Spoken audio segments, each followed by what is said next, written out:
जी अस्सलाम वालेकुम। मैं हूं आपके साथ अशरफ समर एडवोकेट और आप देख रहे हैं PSX एंड PK डिस्कोर्स। आज 30 जुलाई 2025 ट्रेडिंग सेशन आज का दरअसल कल की उस खबर की खुशी के तौर पर मनाया गया जो यूएस पाकिस्तान ट्रेड डील की फाइनलाइजेशन की खुशी थी।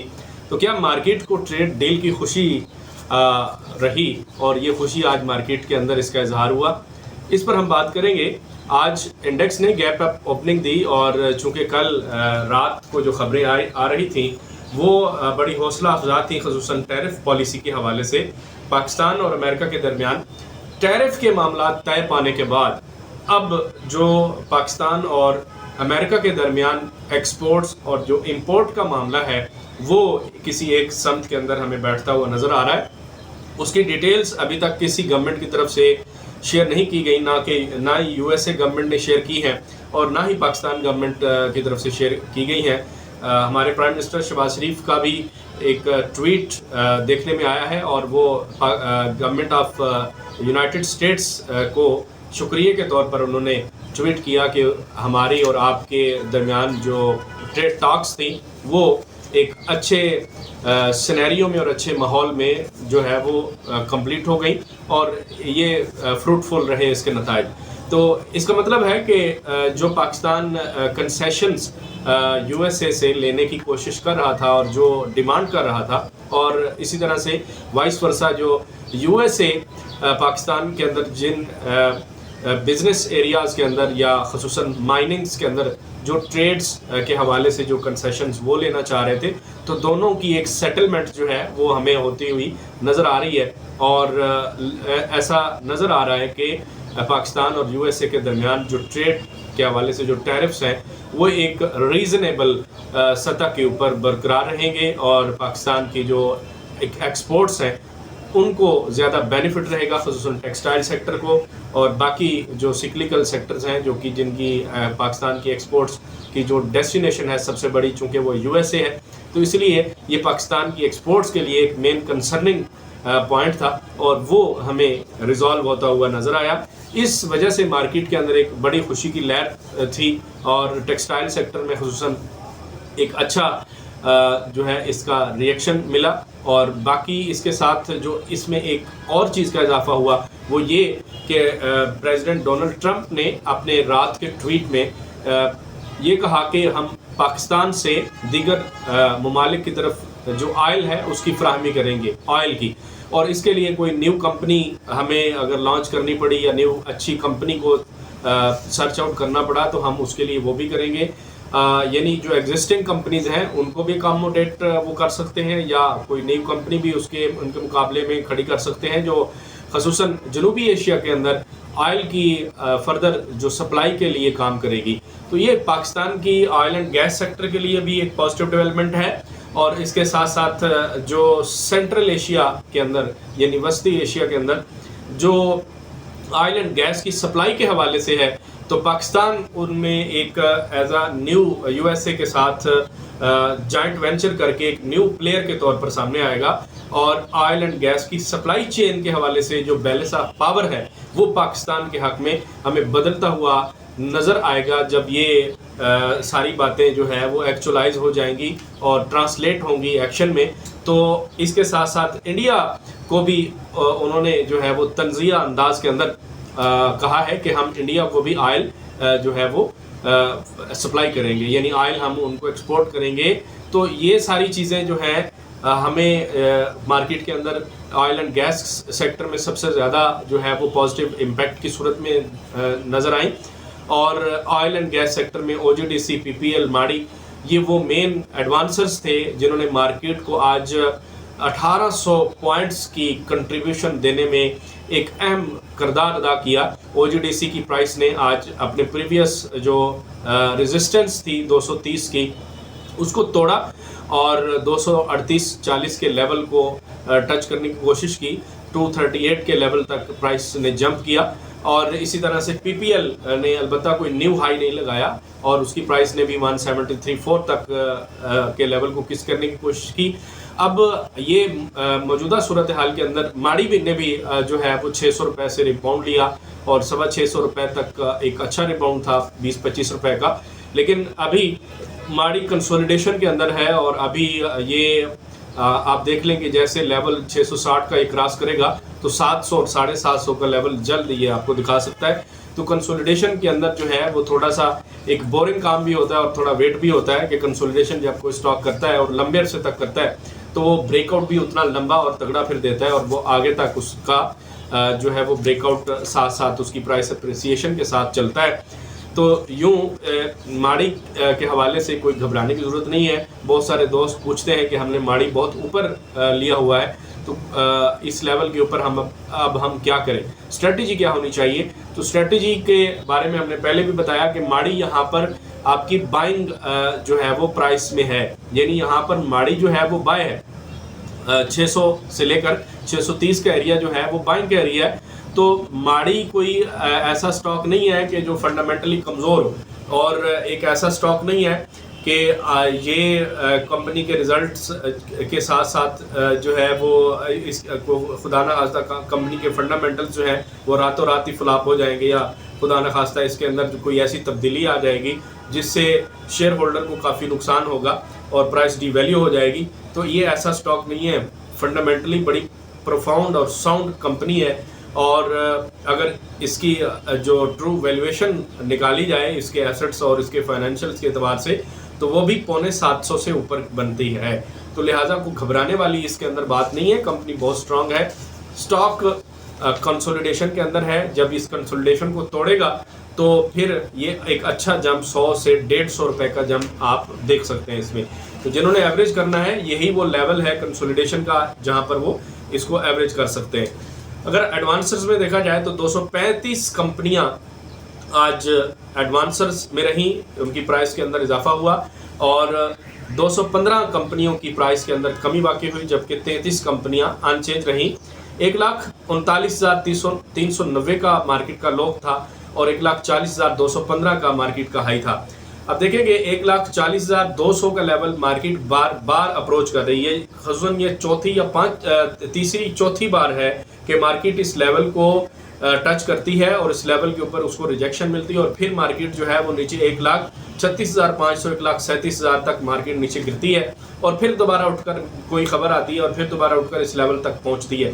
तो मतलब ये है कि अब ये मल्टीपल टाइम्स यहाँ पर मार्केट टकराने के बाद इसको एक ऐसी रेजिस्टेंस मान चुकी है, साइकोलॉजिकल बैरियर बन चुका है जहाँ से अगर मार्केट इसको तोड़कर ऊपर जाती है तो फिर एक बड़ा जंप प्राइस के अंदर आप देखेंगे स्टॉक्स की भी और इंडेक्स की मूव के अंदर भी एक बड़ा जंप देखेंगे जो कि 1,45,000 का या 1,50,000 का हो सकता है नियर टर्म के अंदर अगर इस लेवल को अच्छे वॉल्यूम्स के साथ तोड़ती है।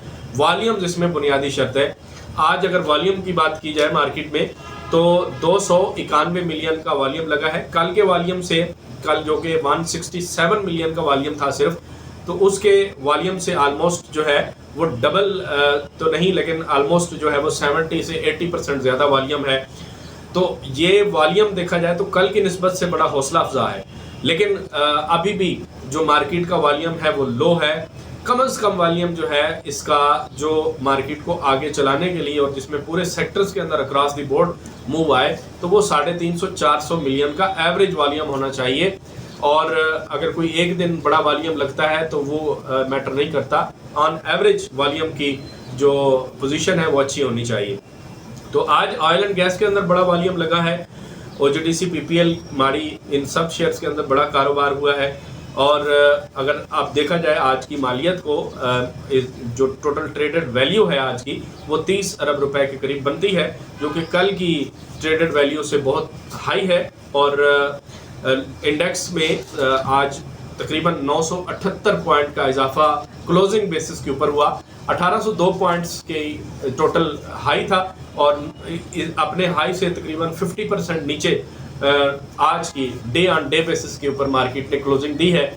ये क्लोजिंग फर्दर इंडिकेशन दे रही है कि मार्केट के अंदर अभी जो तवाज़ुन है बायर्स और सेलर्स का, वो बायर्स के हक में ज़्यादा नहीं है और ना ज़्यादा सेलर्स के हक में है, बल्कि इन बिटवीन है। जब ऐसी सूरत हाल हो, इन बिटवीन हो, तो मार्केट फिर कुछ थोड़ा बहुत कंसोलिडेट अपने आप को 1 या 2 दिन करने की कोशिश करती है और फिर अगले दिन जो ट्रेंड है वो या तो बायर्स का डोमिनेट होता है या फिर सेलर्स का डोमिनेट होता है। तो आज की जो कैंडल है वो भी यही बता रही है कि नीदर बायर्स वर डोमिनेंट नीदर सेलर्स वर डोमिनेंट।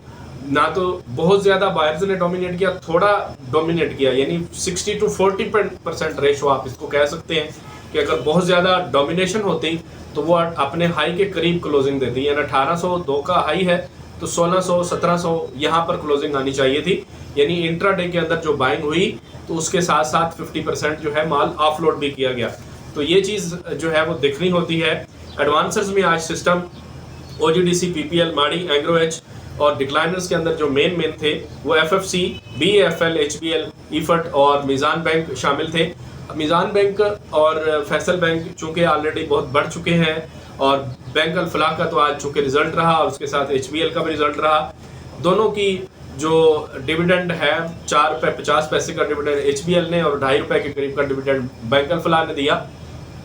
तो अगर डिविडेंड दिया जाए, डिविडेंड को लिया जाए तो इतनी बुरी हिस्ट्री नहीं है डिविडेंड की दोनों बैंकों की, और ये डिविडेंड भी रीजनेबल डिविडेंड है, कोई लो डिविडेंड नहीं है। लेकिन HBL की जो अर्निंग्स हैं, उसके डिपॉजिट्स उसके इंक्रीज हुए हैं, जबकि बैंक अल फलाह की जो अर्निंग्स हैं वो थोड़ी सी एवरेज अर्निंग है, कोई इतनी मज़ेदार अर्निंग, ज़्यादा अर्निंग नहीं है जिस तरह की एक्सपेक्ट की जा रही थी। इसी वजह से जो शेयर है वो गिरा है। जबकि HBL की स्टोरी कुछ और है कि अगर आप इसके रिजल्ट्स के पहले से इसकी शेयर प्राइस को देखा जाए तो ये 160-70 के राउंड अबाउट इसकी प्राइस थी। 160-70 से प्राइस ने जंप करके 240 का लगाया। तो ये जो प्राइस के अंदर 30% 40% इजाफा हुआ तो ऑलरेडी इस रिजल्ट को HBL प्राइसिंग कर चुका था। तो जैसे ही रिजल्ट आया तो आज सेलिंग हमें देखने में आई, क्योंकि जो रिजल्ट था वो तो सामने आ गया और अब जिन्होंने 160-70 के ऊपर बाय किया हुआ था वो कैपिटल गेन लेकर निकल गए। तो इसलिए ऐसा स्टॉक जो अपने रिजल्ट को प्राइसिंग कर चुका हो वो रिजल्ट आने के बाद कोई मेजर जो मूव है वो नहीं बनाता, बल्कि उल्टा उसके बरक्स उसके अंदर उस दिन सेलिंग देखने में आती है और स्टॉक नेगेटिव रहता है। तो आज HBL के साथ वही हुआ। न्यूज़ में देखा जाए तो क्रिसेंट स्टार इंश्योरेंस ने रिज्यूम किया है गारंटी बिजनेस को। 2024 दिसंबर 2024 में SECP ने इसको क्रिसेंट स्टार इंश्योरेंस कंपनी को बैन कर दिया था कि वो जो इसका तरीक़ाकार है या कुछ प्रोसीजरल फ्लॉज हैं लीगल हवाले से, कि SECP ने मना किया कि आप जो बिज़नेस गारंटी बिज़नेस है उसमें आप फंडिंग या उसमें आप जो है वो नहीं कर सकते, उसको अकोमोडेट नहीं कर सकते। तो ये पाबंदी जो है वो जब इसके ऊपर लगाई गई CSI के ऊपर, तो क्रिसेंट जो स्टार इंश्योरेंस है इन्होंने इस्लामाबाद हाई कोर्ट के अंदर इसका केस दायर कर दिया, रिट दायर कर दी। आज उसके हक में ये फैसला आ गया कि वो अपने गारंटी बिजनेस को कैरी ऑन कर सकते हैं। तो लिहाजा शेयर के ऊपर जो है इसका एक लॉन्ग टर्म के हवाले से देखा जाए तो पॉजिटिव इम्पैक्ट आएगा। मामला तकरीबन 229 अरब रुपए का था गारंटी बिजनेस का।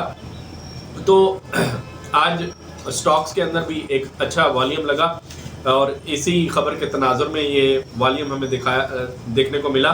सितारा परऑक्साइड ने इसका रिजल्ट रहा, अपने लॉसेस को 77% तक कम किया है।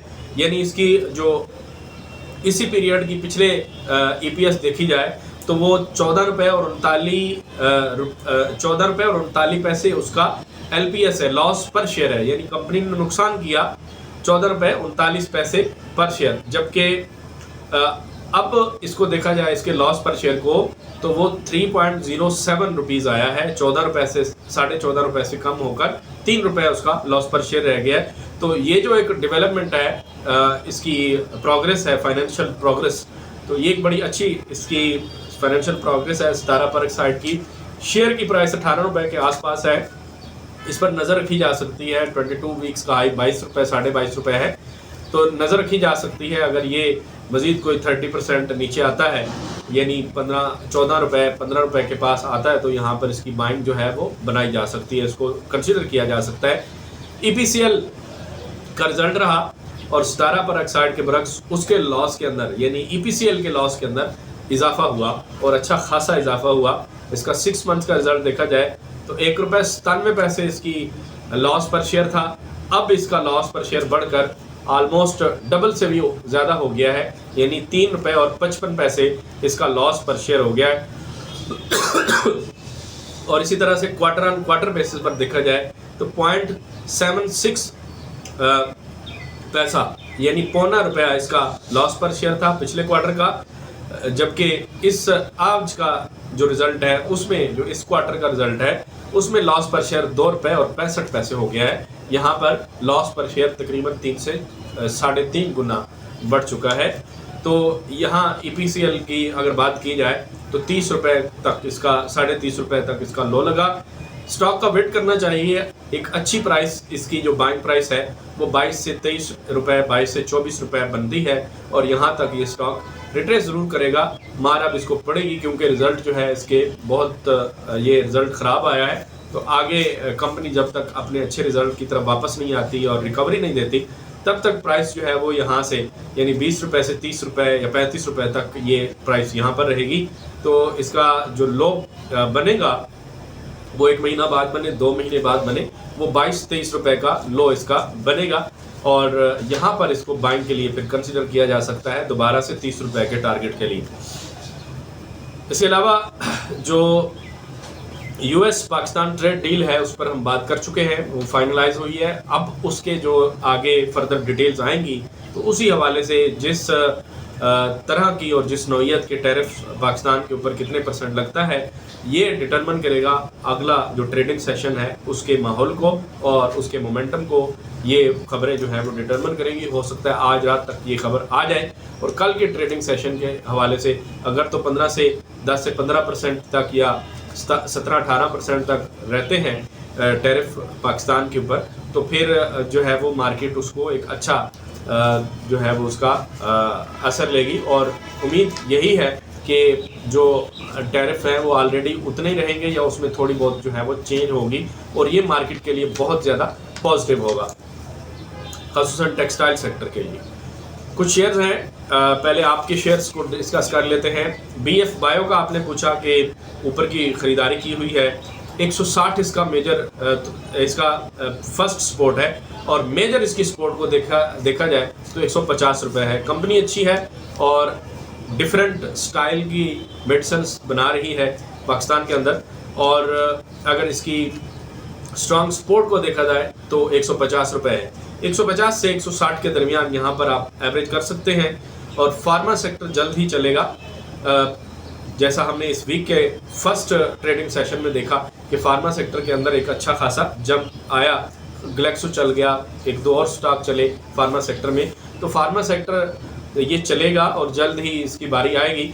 तो जैसे ही फार्मा सेक्टर के अंदर वॉल्यूम्स लगने लग जाएंगे तो BF बायो जो है वो आसानी के साथ 180-200 रुपये तक ये जा सकता है। तो यहाँ पर आप इसको एवरेज कर सकते हैं 160 से 150 के दरमियान। दूसरा आपने FFL का पूछा कमेंट्स के अंदर। FFL की आज की क्लोजिंग देखी जाए तो 15 रुपये और 40 पैसे की क्लोजिंग है। मेजर सपोर्ट इसकी 15 रुपये है, अगर इसको तोड़ता है तो ये 14 रुपये 80 पैसे तक ज़्यादा से ज़्यादा रिट्रेस करना चाहिए इसको, इससे ज़्यादा नीचे नहीं जाना चाहिए। इससे नीचे जाएगा तो फिर इसका डाउन ट्रेंड स्टार्ट हो जाएगा और जब किसी स्टॉक का डाउन ट्रेंड स्टार्ट होता है चाहे उसके रिजल्ट अच्छे हों तो टेक्निकली वो अपने फिर एक बॉटम को ज़रूर टच करके आता है और इसका बॉटम एरिया जो है वो 13 रुपये बनता है। तो इसलिए स्टॉप लॉस आपका यहाँ से 90 पैसे नीचे यानी ऑलमोस्ट 14 रुपये 50 पैसे होना चाहिए। किसी ने फ्रेश बाइंग करनी है तो करंट मार्केट प्राइस के ऊपर फ्रेश बाइंग कर सकते हैं। 15 रुपये को उम्मीद है कि बहुत ज़्यादा ये ऑनर करेगा और 14 रुपये 50 पैसे इसका स्टॉप लॉस होना चाहिए। इसके बाद आपको इसका डाउन ट्रेंड जो है वो शुरू होता हुआ दिखाई देगा। उसके बाद अगला जो स्टॉक है आपका वो DFSM है। दीवान फारूक स्पिनिंग मिल्स। स्टॉक ने अभी रिसेंटली रैली की है और एक अच्छी रैली की है। अगर किसी ने ऊपर पकड़ लिया है इसको 7 रुपये और 95 पैसे, तो इसका भी जो डाउन ट्रेंड है वो 5.5 रुपये के बाद शुरू हो जाता है। यानी 5.5 रुपये तोड़ेगा तो फिर आपको ये 4 रुपये भी दिखा सकता है। तो लिहाजा अगर स्टॉक की सपोर्ट की बात की जाए तो 6 रुपये इसकी मेजर सपोर्ट है। ये सपोर्ट किसी सूरत में टूटनी नहीं चाहिए। अगर कोई पैनिक सेलिंग आती है तो फिर ये 5.5 रुपये की सपोर्ट को ऑनर ज़रूर करेगा। पैनिक सेलिंग की सूरत में वहाँ से एक लेग लगाने के बाद दोबारा से ऊपर उठाएगा 6 रुपये की तरफ। तो DFSM यहाँ पर आप अगर एवरेज करना चाहते हैं तो आप 6 रुपये के आसपास इसको एवरेज करके 7 रुपये आपकी बाइंग प्राइस तकरीबन 6.75 रुपये तक आनी चाहिए। तो वहाँ तक ये एक पुल बैक में ज़रूर जा सकता है। प्रोबेबिलिटी है, अमकान है, कोई 100% इसमें बात नहीं है। तो हम तो यहाँ पर अमकान की बात करते हैं कि अमकान जो है वो हायर साइड के ऊपर है या लोअर साइड के ऊपर है। ये बेसिक जो है बेसिकली एनालिसिस होता है, क्योंकि इल्म गैब तो सिर्फ अल्लाह ताला के हाथ में है और उसी को पता होता है। हम सिर्फ टेक्निकल्स और उसकी मूव्स को देखकर, फंडामेंटल्स को देखकर जो अमकानात हैं उनके ऊपर बात कर रहे होते हैं। अगला जो हमारी तरफ से 2 स्टॉक्स हैं, नेटसोल, इसको बाय करेंगे करंट मार्केट प्राइस के ऊपर। आज स्टॉक के अंदर एक अच्छा मोमेंटम नज़र आया और नज़र ये आ रहा है कि कल ये 155-160 रुपये को अप्रोच कर सकता है अगर इसके अंदर अच्छे वॉल्यूम्स लगते हैं। 146 रुपये और 49 पैसे की क्लोजिंग दी। स्टॉप लॉस आपका 140 रुपये स्ट्रिक्ट होना चाहिए, इससे नीचे ये फिर जो है वो बहुत तंग करेगा, 130 तक जा सकता है। अगर 140 के लेवल को तोड़ा तो ये आपका स्टॉप लॉस लेकर करंट मार्केट प्राइस के ऊपर बाय कर सकते हैं। 160 इसका पहला टारगेट है और उसके बाद 170 को सस्टेन किया तो 200 रुपये है। एयरलिंक दूसरा स्टॉक है हमारा आज का रिकमेंडेशन में, तकरीबन 135 रुपये के करीब बाय करना चाहिए। 125 रुपये का स्टॉप लॉस, 135 से 130 28 तक की बाइंग, 125 का स्टॉप लॉस और यहाँ से 135 से 130 से इसको रिबाउंड करना चाहिए। स्टॉक की जो नज़र है वो 160 रुपये पर पहली, 160 रुपये अगर ये सस्टेन करता है तो फिर ये 180 और 190 रुपये को अप्रोच कर सकता है। आज के लिए इतना ही, इंशाल्लाह कल मुलाकात होगी ट्रेडिंग सेशन के बाद। मार्केट में अभी जो फ़िलहाल सूरत हाल है वो US ट्रेड के तनाजुर में आज का माहौल तो एक खुशी का माहौल रहा मार्केट में, ऑयल एंड गैस सेक्टर और टेक्सटाइल सेक्टर के लिए। तो कल इसका जो पूरी तरह से मार्केट का मोमेंटम है वो ख़बरों के साथ कल भी रहेगा। यानी US की तरफ से जो ट्रेड टैरिफ के हवाले से जो खबरें आएंगी उसी हवाले से मार्केट रिएक्ट करती रहेगी। और मार्केट के अंदर वॉल्यूम बहुत ज़रूरी है, यानी अगर वॉल्यूम ना यहाँ पर आए तो फिर वही मार्केट जो है 1-2 दिन यहाँ पर साइड में रहने के बाद मार्केट फिर दोबारा से नीचे की तरफ आएगी। 136 की पहली सपोर्ट और 132 की दूसरी इसकी सपोर्ट बनती है। तो उम्मीद करते हैं कि वॉल्यूम्स यहाँ पर जनरेट होना शुरू हो जाएंगे मार्केट के अंदर, क्योंकि काफ़ी देर यहाँ पर काफ़ी दिन हो चले हैं इस लेवल के ऊपर मार्केट खड़ी हुई है। तो उम्मीद है यहाँ पर वॉल्यूम जनरेट होंगे तो मार्केट फिर आगे की तरफ सफ़र अपना जारी रखेगी। आपके जो कमेंट्स में आपके जो स्टॉक्स होंगे उनके ऊपर हम मज़ीद कल बात करेंगे और अपने स्टॉक्स को कमेंट्स के अंदर लिखिएगा। चैनल सब्सक्राइब नहीं किया तो लाजमी सब्सक्राइब कीजिएगा और आगे शेयर ज़रूर कीजिएगा। अल्लाह हाफिज़, थैंक यू आपका।